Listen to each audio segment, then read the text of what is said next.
ଆସନ୍ତାକାଲିଠାରୁ ଟି20 ବିଶ୍ୱକପ୍। ଏହା ପୂର୍ବରୁ ଟିମ୍ ଇଣ୍ଡିଆକୁ ଲାଗିଛି ଝଟକା। ଷ୍ଟାର ଖେଳାଳି ହର୍ଷିତ ରାଣାଙ୍କୁ ଲାଗିଛି ଝଟକା।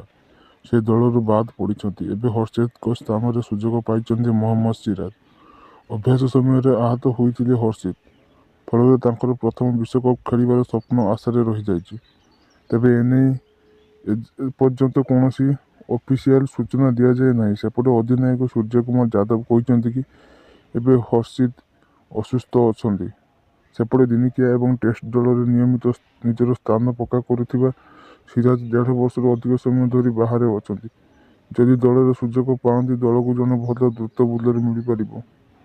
ପୂର୍ବରୁ ଅନେକ ମ୍ୟାଚ୍ରେ ସେ ଦଳକୁ ବିଜୟୀ କରାଇଛନ୍ତି। ସିରାଜ ଶେଷଥର ପାଇଁ 2024 ମସିହା ଟି20 ମ୍ୟାଚ୍ ଖେଳିଥିଲେ। ସିରାଜଙ୍କ ଟି20 ମ୍ୟାଚ୍ କ୍ୟାରିୟର ସମ୍ପର୍କରେ ଯଦି କହିବା, ତାହେଲେ ସେ 16 ମ୍ୟାଚ୍ରେ 14ଟି ୱିକେଟ୍ ଅକ୍ତିଆର କରିଛନ୍ତି। ହର୍ଷିତ ରାଣା ଦକ୍ଷିଣ ଆଫ୍ରିକା ବିପକ୍ଷ ଅଭ୍ୟାସ ମ୍ୟାଚ୍ ସମୟରେ ଆହତ ହୋଇଛନ୍ତି। ତାଙ୍କ ଆଣ୍ଠୁରେ ଆଘାତ ଲାଗିଥିଲା, ଯେଉଁ କାରଣରୁ ସେ ମାତ୍ର ଗୋଟିଏ ଓଭର ବୋଲିଂ କରି ପାରିଥିଲେ। ଏବେ ସେ ସମ୍ପୂର୍ଣ୍ଣ ଭାବେ ସୁସ୍ଥ ହୋଇନଥିବା ବେଳେ ଦଳରୁ ବାଦ୍ କରାଯାଇନାହିଁ। ମାତ୍ର ମିଳିଥିବା ଏକ ସୂଚନା ଅନୁସାରେ ହର୍ଷିତଙ୍କ ବଦଳରେ ଦଳରେ ସିରାଜଙ୍କୁ ସୁଯୋଗ ମିଳିବ।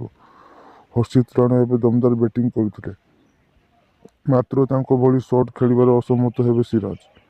8 ନମ୍ବର ଭାରତୀୟ ହର୍ଷିତଙ୍କ ଖେଳାଇଥିଲେ ଜଣେ ଅତିରିକ୍ତ ବ୍ୟାଟ୍ସମ୍ୟାନ୍ ପାଇଥାନ୍ତା ଭାରତ। ଆଶା କরি ଭିଡ଼ିଓଟି ସମ୍ପୂର୍ଣ୍ଣ ଅପଡେଟ୍ ପାଇପାରିଥିବେ। ତ ଭିଡ଼ିଓକୁ ଲାଇକ୍, ସେୟାର ଆଣ୍ଡ ଚ୍ୟାନେଲଟିକୁ ନିଶ୍ଚିତ ଭାବେ ସବସ୍କ୍ରାଇବ୍ କରନ୍ତୁ।